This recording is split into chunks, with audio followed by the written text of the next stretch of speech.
আসসালামু আলাইকুম। আজকের বিষয় gap filling activities with clause. এই চ্যাপ্টারটি তৈরি হয়েছে তিনটি আইটেম নিয়ে, আর্টিকেলস, প্রিপোজিশনস এবং পার্টস স্পিচ। এখন আসেন আজকে আমরা শিখব আর্টিকেলস নিয়ে। যারা নিজেরা শিখতে চান, অপরকে শেখাতে চান, তারা পুরো ভিডিও লেকচারটি দেখুন, পুরোটি বুঝে নিন। আজকের এই ভিডিও লেকচারটি Khan method SSC English grammar and model courses এই বই থেকে নেওয়া হয়েছে এবং এই বইটির গ্রামাটিক্যাল চ্যাপ্টার 1 এর থেকে আমরা আর্টিকেলস নিয়ে আলোচনা করব। আর্টিকেলস যদি আপনি রপ্ত করতে চান তাহলে এখানে মোট 28টি প্রশ্ন দেওয়া হয়েছে। সেই 28টি প্রশ্ন যদি আপনি পুঙ্খানুপুঙ্খরূপে প্রতিটা উত্তর জানেন তাহলে আপনি আর্টিকেলস চ্যাপ্টারটা পরিপূর্ণভাবে রপ্ত করতে পারবেন। এখন আসুন আমরা আর্টিকেলসে বিস্তারিত এখান থেকে আমরা জানব। লক্ষ্য করেন, আর্টিকেলস বলতে আমরা বুঝি এএনডি কে আর্টিকেলস বলে। ইহার দুই প্রকার, ইনডিফিনিট এবং ডেফিনিট আর্টিকেলস। ইনডিফিনিট আর্টিকেলগুলো হলো এএন কে বলে আর ডেফিনিট আর্টিকেল হচ্ছে ডি কে বলে। ডি অর্থ টিটা খানাখানি রাতটুকু অর্থ প্রকাশিত হয়। তবে এএন কোথায় কিভাবে বসে, এর অর্থ কি? যা একজন একটি অনির্দিষ্ট একটি প্রতি হিসেবে নামে একজন, মতে একজন, অনুরূপ একজন, কোনো এক অর্থে ব্যক্তি, প্রাণী, জাতি, শ্রেণী, বর্গ এবং গণনা করা যায় এমন বস্তুর এর পূর্বে এএন বসে। আপনি যাকে শিখবেন অর্থ অনুযায়ী যদি শিখেন তাহলে দ্রুত এগিয়ে যাবেন। যেমন এক অর্থে যেভাবে বসে, এক কাপ চা, এক আপত্তি, এক গ্লাস পানি, এক গ্লাস ওয়াটার, এক দল কর্মী, এক গ্রুপ অফ ওয়ার্কার্স, এক শ্রেণীর লোক, এক ক্লাস অফ পিপল। আপনি ইচ্ছে করলে এইভাবে ইচ্ছে করলে শত শত বাক্যাংশ বা ফ্রেজ তৈরি করতে পারেন এইভাবে। এখন আসেন একজন অর্থে, একজন শিক্ষক, এক টিচার, একজন মেয়ে, এ গার্ল, একজন বিদ্যুৎ, অ্যান ওল্ড ম্যান, একজন লোক, এ ম্যান। এইভাবে আপনি ইচ্ছে করলে কমন নাউনের পূর্বে এএন বসে আপনি শত শত হাজার হাজার বাক্যাংশ বানিয়ে পড়তে পারবেন। এখন আসেন শিখতে হলে পদ্ধতি জানতে হবে। এখন আসেন একটি অর্থে, একটি কলম, এ পেন, একটি বই, এ বুক, একটি গাড়ি, এ কার, একটি বাড়ি, এ হাউস। এখন আসেন অনির্দিষ্ট একটি অর্থে, অর্থাৎ একটি উচ্চারণ হবে না এরূপ ক্ষেত্রে। যেমন অনেক কলম। অনেক কলম বলতে এ লট অফ পেপ, এ লট অফ পেন্স। অল্প সময়, এ লিটল টাইম। অর্ধ দিনের ছুটি, a half holiday, a half holiday. অনেক ছেলে, many a boy, many a boy, many a girl, many a teacher. এইভাবে আপনি ইচ্ছে করলে শত শত বাক্যাংশ না হাজার হাজার বাক্যাংশ বানাতে পারবেন। প্রতি হিসেবে অর্থে এ বসে।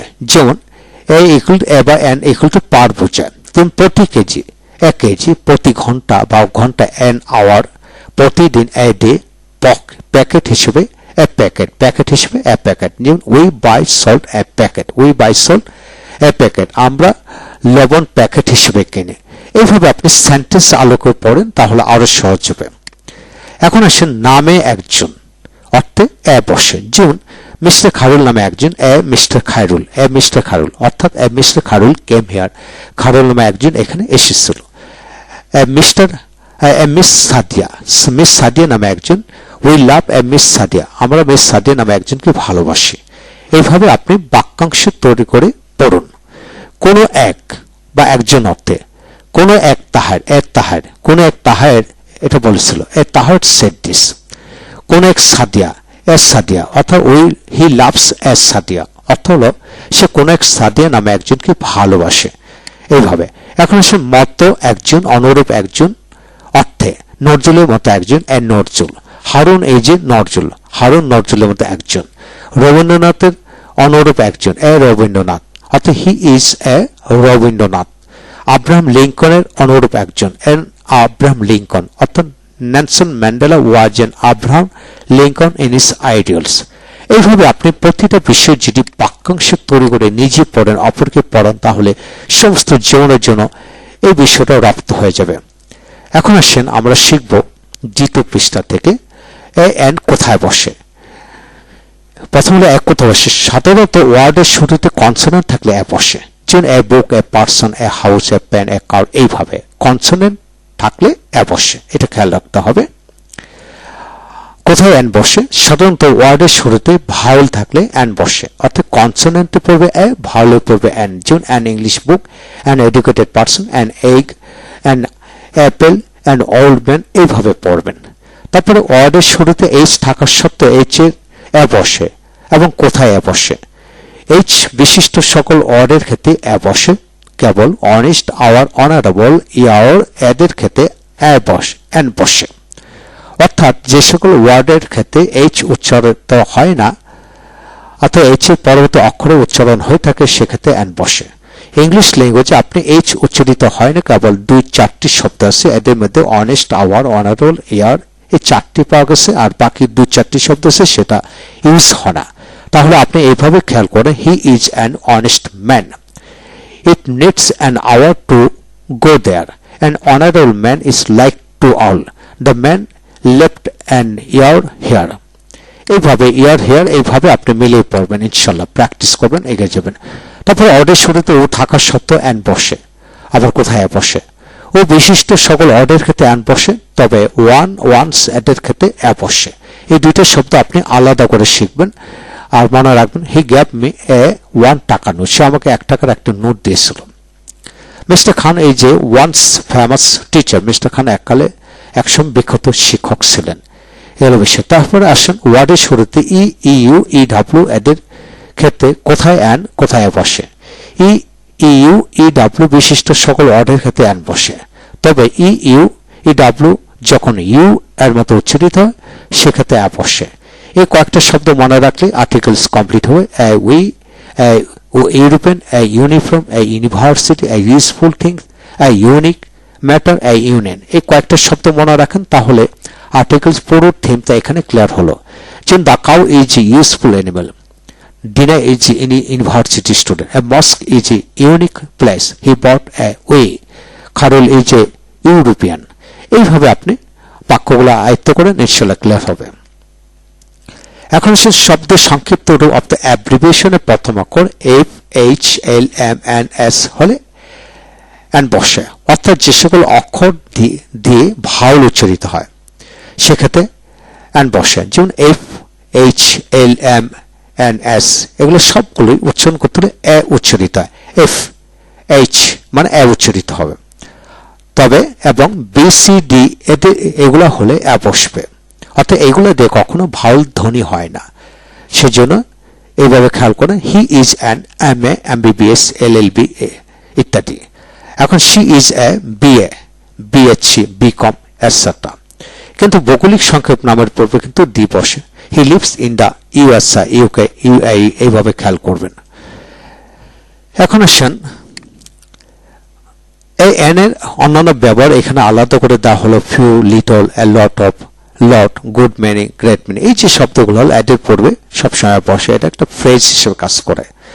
এখন সে কিছু কিছু ফ্রেজ রয়েছে এদের মধ্যে অ্যাড থাকে। In a body, in a nutshell, in a fixed, in a hurry, in a temper, a manipulator, a rainy day, এই যে শব্দগুলো এই ফ্রেজের মধ্যে অ্যাড দিয়ে শব্দ তৈরি হয়েছে, ফ্রেজ তৈরি হয়েছে।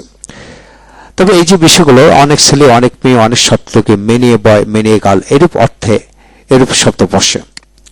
এই যে বিষয়গুলো হলো, এই বিষয়টা আপনারা ভালো করে ভিডিওটি থামিয়ে আপনারা পড়ে নেবেন, ইনশাল্লাহ সমস্ত জীবনের যে পুরো বিষয়টা এখন রপ্ত হয়ে গেল। এখন আসেন অমিশন অফ এন, অর্থাৎ এন এর ব্যবহার পরিপূর্ণ ভালো করে রপ্ত করতে পারলে এখানে এই বিষয়টা রিডিং পড়লে পুরো বিষয়টা রপ্ত করতে পারবেন। এখন আসেন ডি কোথায় বসে, লক্ষ্য করেন। ডি যে সকল শব্দের সাথে টিটা খানাখানি, রাতটুকু যুক্ত থাকবে বা উচ্চারিত হবে ঠিক তাদের পূর্বে ডি বসে, কিংবা নির্দিষ্ট করে বোঝালে ডি বসে। যে I like the boy very much, আমি ছেলেটিকে খুব বেশি পছন্দ। গিভ মি দ্য বুক, আমাকে বইটি দাও। অর্থাৎ টিটা খানাখানি, রাতটুকু উচ্চারিত হলে আপনি ডি বসাবেন। This is final. এখন আসেন মানুষ জাত ব্যতীত অন্যান্য জাতি ক্ষেত্রে ডি বসে। দেশীয় জাত, ধর্মীয় জাত, অবস্থানগত জাত, বংশগত জাত, মানসিক পেশা পদবিগত জাত, পশু পাখি জাতীয় জাত বোঝালে ডি বসে। যেমন the English, the Indian, the American, ধর্মীয় জাত দি মুসলিম, দি হিন্দু, দি খ্রিস্টান। তবে অবস্থানগত জাত হলো দি রিচ, দি পোর, দি পায়ার্স। বংশগত জাত হল দি মোগল, দি পাঠানস, দি খানস এইভাবে। তবে পেশাগত জাত হলো the principal, the chairman, the president, the army এইভাবে। যদি আপনি পুরো বিষয়টা খেয়াল করেন তাহলে সমস্ত জীবন ডের ব্যবহার রপ্ত হয়ে যাবে। এর বাইরে কিছু নাই, এগুলি মিলে সব। এখন আসেন যা পৃথিবীতে একটি দ্বিতীয়টি নেই এমন শব্দ দ্বীপ বসে, যেমন পৃথিবী, চন্দ্র, সূর্য, গ্রহ, তারা, আকাশ, বাতাস, নদী, নালা, খাল, বিল এগুলো পড়বে সবসময় দ্বীপ বসে, মনে রাখতে হবে। বিখ্যাত ব্যক্তির নাম, প্রসিদ্ধ স্থানের নাম, সংবাদপত্রের নাম, যা স্টিমার এদের নাম কিন্তু দ্বীপ বসে, এটা খেয়াল করে পড়ুন। দি প্রফেট মোহাম্মদ সাল্লাল্লাহু আলাইহি ওয়াসাল্লাম, the Punjab, the battle of Panipat, the Sonar Tori of Rabindranath, the second world war, এই যে শব্দগুলো, দি তাজমহল, মানে বিখ্যাত হলে আমরা দ্বীপ বসাবো। নাম ব্যক্তি হতে পারে বা জায়গার নাম হতে পারে, যা কিছু হোক। গ্রামাটিক্যাল একটা নিয়ম হলো সুপারলেটিভ ডিগ্রির আগে দ্বীপ বসে। He is the best boy in the class, superlative degree দ্বীপ বসে, এটা মনে রাখবেন। তবে দুইয়ের মধ্যে তুলনা বোঝাতে কম্পারেটিভ ক্ষেত্রে দ্বীপ বসে। Sadi is the better of the two boys, অর্থাৎ দুইজনের মধ্যে তুলনা করলে দ্বীপ বসে। কোন ব্যক্তি, বস্তু, প্রাণী, স্থান, অন্যান্য সবকিছু ক্ষেত্রে কোনো কিছু আলাদা করে বোঝালে দ্বীপ বসে। যেমন দি ম্যাঙ্গোস অফ রাজশাহীর আম, রাজশাহী থেকে আলাদা করেন দি ম্যাঙ্গোস। দি রাইস অফ বরিশালের চাল, এরূপ ক্ষেত্রে আপনি দ্বীপ বসাবেন। সকল পড়ালেখার ক্ষেত্রে দ্বীপ বসেন। দি বয়েজ, দি স্টুডেন্টস, খেয়াল করে পড়বেন। এই হলো মূল বিষয়।